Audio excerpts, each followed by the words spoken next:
Want to learn about functions and processes? Well, you've come to the right place. Every seasoned DiamondFire veteran knows exactly what functions and processes are and what they do.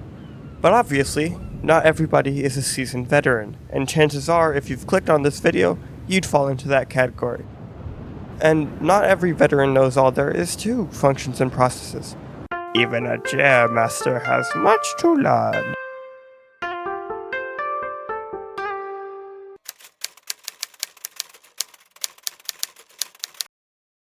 Actually, no.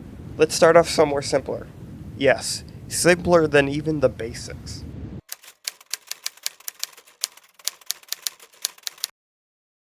Obviously, functions and processes are not the same, otherwise they would have the same name. And probably wouldn't be different items. And, let me pull the card back up.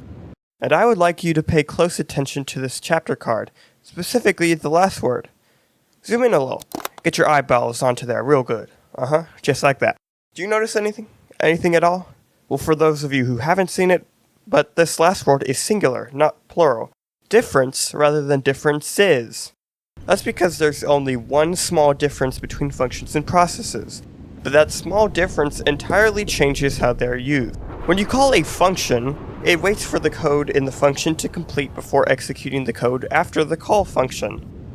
In a process, however, it does not wait for the process code to finish before moving on. What this translates to is, for 99% of the time, use a function, as they interact with the rest of your code much better by having a single-threaded system which is far more predictable. Processes are used exclusively for when you want to have an infinite loop or at least a very long loop. A few good examples being displaying a particle, playing music, teleporting an entity to another, or displaying action bar text. Because with a function, the code will be stuck waiting for the loop to finish forever. And since every following piece of information is true for both functions and processes, I'll only be saying functions or processes. Just know that I am referring to both.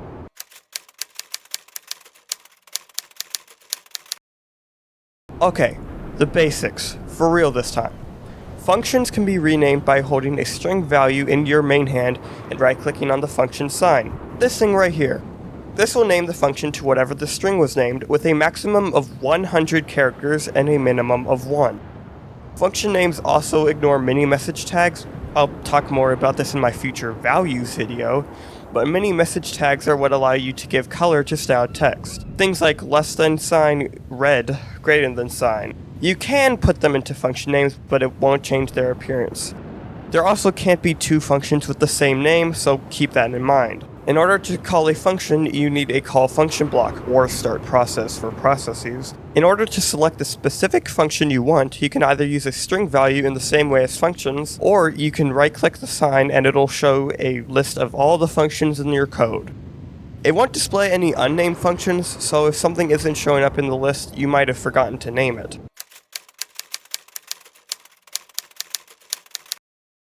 I already went over this in my first ever mini tutorial, but I'll talk about it in a bit more detail here. You can use variables to change which function is being called. To do this, name the call function %var, short for variable, and then in parentheses the name of your variable. It'll check the value of the variable and try to call a function with that name. If one exists, it'll work. Just keep in mind that this only works if the variable's value is a string, styled text, number, or location?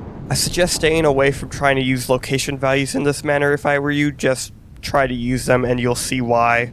Please note that it does not accept item values as far as I am aware, but you can easily work around this by using a set variable block to get the name of the item you want. I can personally attest to the usefulness of this feature since I've used it in every project since I first learned about it. For example, in Random Kit PvP, my Kit PvP on DiamondFire, I use it from the kit select to how abilities work to even how projectiles work.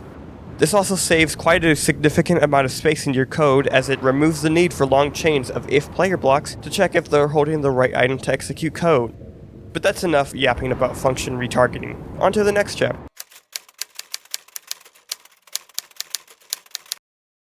There's a bunch of small little things relating to functions that will make your coding experience a whole lot easier if you know them. Firstly, if you've got a lot of functions, it might be hard to find the one you want in the call function menu. Something that might make it a bit easier is the fact that this menu is alphabetically sorted. If you put a period at the start of your function name, it'll automatically appear at the top. Super useful if you've got a function or two that you use all the time.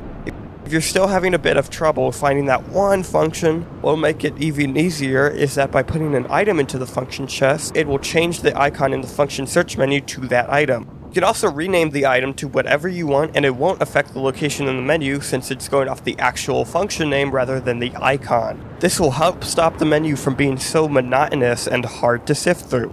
Thirdly, it might get annoying to have to fly through your code every time you need to go to another function. It's also not very hard to forget where you put the one you need, and while organization might help a lot, teleporting is just easier. You can teleport to functions by either right-clicking its icon in the search menu or by shift right-clicking a call function that is targeting a specific function.